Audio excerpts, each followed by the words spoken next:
Hello students, তোমাদের সকলকে স্বাগত। আজকে তোমাদের দ্বিতীয় পর্যায়ক্রমিক মূল্যায়ন 2026 এর ক্লাস 8 এর রায় ও মার্টিন প্রশ্ন বিচিত্রার ইতিহাস বিষয়ের মডেল সেট 1 করে দেখাবো। তো চলো শুরু করা যাক। তার আগে বলে দিই, তোমরা যদি চ্যানেলে নতুন হয়ে থাকো তাহলে চ্যানেলটিকে অবশ্যই সাবস্ক্রাইব করে দিবে।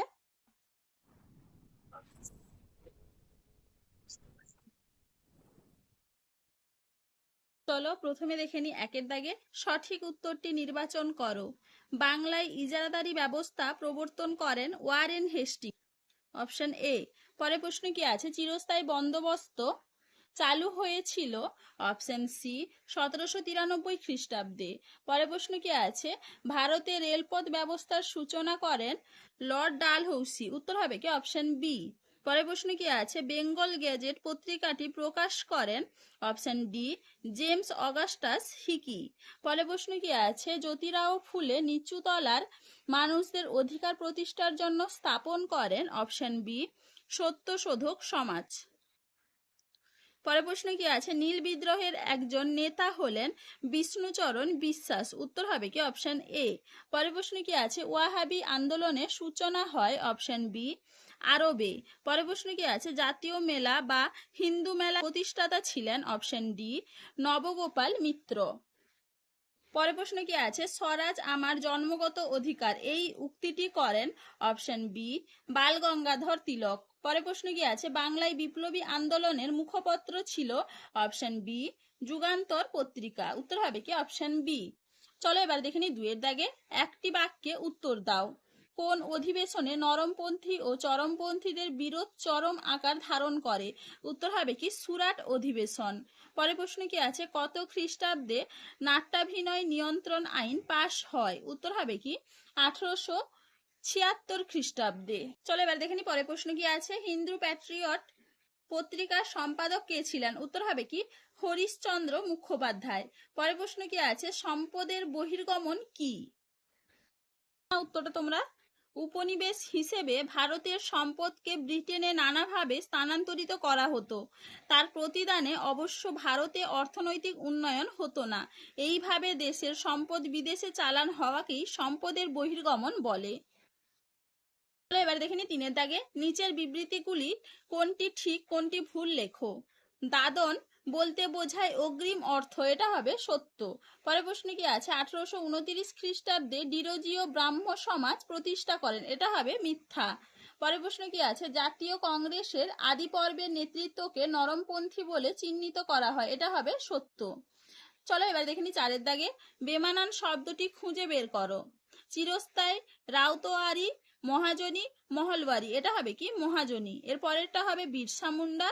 এরপরে হবে কি? সভা সমিতি। এবার দেখে নি পাঁচের দাগে। দু তিনটি বাক্যে যে কোনো চারটি প্রশ্নের উত্তর দাও। সূর্যাস্ত আইন কাকে বলে? না, উত্তরটা তোমরা সূর্যাস্ত আইন এখান থেকে এইটুকু লিখবে।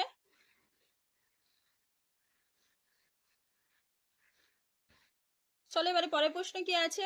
ফরাজি কথার অর্থ কি? ফরাজি আন্দোলনের প্রবর্তক কে ছিলেন?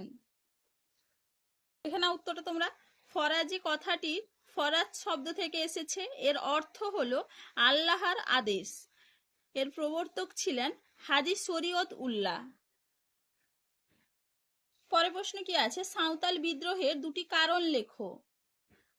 উত্তরটা তোমরা সাঁওতাল বিদ্রোহের কারণ উত্তরটা তোমরা এখান থেকে লিখবে। দেখে নাও ভালো করে একটু, এইটুকু। এবার পরের প্রশ্ন কি আছে? ভারতের জাতীয় কংগ্রেস কত খ্রিস্টাব্দে প্রতিষ্ঠিত হয়? উত্তর হবে কি? 1885 খ্রিস্টাব্দে। এর প্রথম সভাপতি কে ছিলেন? উত্তর হবে কি? উমেশ চন্দ্র বন্দ্যোপাধ্যায়। পরের প্রশ্ন কি আছে? ভারতের বিপ্লববাদের জনক কাকে বলা হয়? উত্তর হবে কি? বাসুদেব বলবন্ত ফাতকেকে। কোন বিপ্লবী পরবর্তী জীবনে ধর্মীয় গুরু হয়েছিলেন? উত্তর হবে কি? ঋষি অরবিন্দ ঘোষ। চলো এবার দেখে নি ছয়ের দাগে। চার পাঁচটি বাক্যে নিম্নলিখিত প্রশ্নগুলির উত্তর দাও। চিরস্থায়ী বন্দোবস্তের দুটি শর্ত লেখো। উত্তরটা তোমরা চিরস্থায়ী বন্দোবস্তের বৈশিষ্ট্য বা এখান থেকেই তোমরা এইটাকেই শর্ত হিসাবে লিখতে পারো। এখান থেকে এইটুকু লিখবে। পরের প্রশ্ন কি আছে? কৃষক সমাজে চিরস্থায়ী বন্দোবস্তের কি প্রভাব পড়েছিল? দেখে নাও উত্তরটা তোমরা এখান থেকে এইটুকু লিখবে।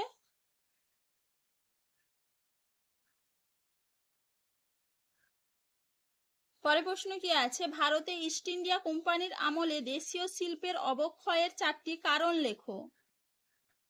দেখে নাও উত্তরটা তোমরা এখান থেকে লিখবে, ভালো করে একটু দেখে নাও।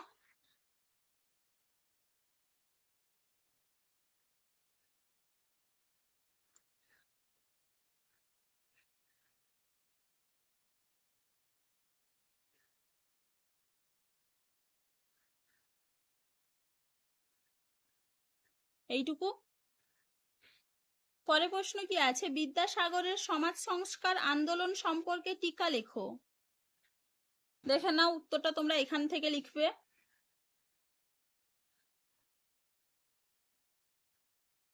দেখো এখান থেকে পুরোটা লিখতে হবে।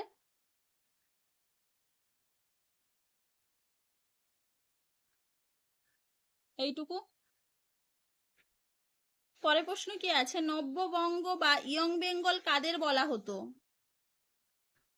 দেখে নাও উত্তরটা তোমরা এখান থেকে এইটুকু লিখবে।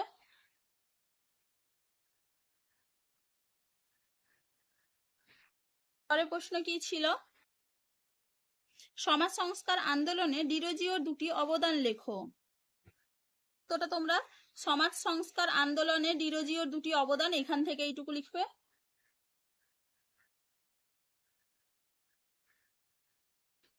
পরের প্রশ্ন কি আছে, ভারত সভা কারা কবে প্রতিষ্ঠা করেন। এই সভার উদ্দেশ্যগুলি লেখো। প্রথমে দেখে নাও কবে কারা ভারত সভা প্রতিষ্ঠা করেন, এখান থেকে এইটুকু লিখবে। এরপরে দেখে নাও ভারত সভা প্রতিষ্ঠার উদ্দেশ্য, এখান থেকে লিখবে, ভালো করে একটু দেখে নাও। এপাশে এইটুকু। পরে প্রশ্ন কি আছে, বাংলার বিপ্লবী আন্দোলনে অনুশীলন সমিতির ভূমিকা আলোচনা করো। দেখে নাও উত্তরটা তোমরা এখান থেকে লিখবে, এইটুকু। এরপরে এই পাশে এইখান থেকে ভালো করে একটু দেখে নাও।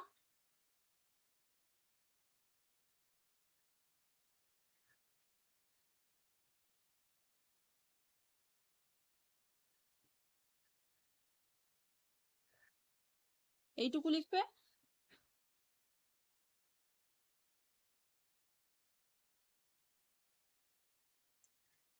তো চলো আজকে এইটুকুই, দেখা হচ্ছে পরের ভিডিওতে। ভিডিওটি ভালো লাগলে লাইক করে দিবে এবং চ্যানেলটিকে অবশ্যই সাবস্ক্রাইব করে দিবে।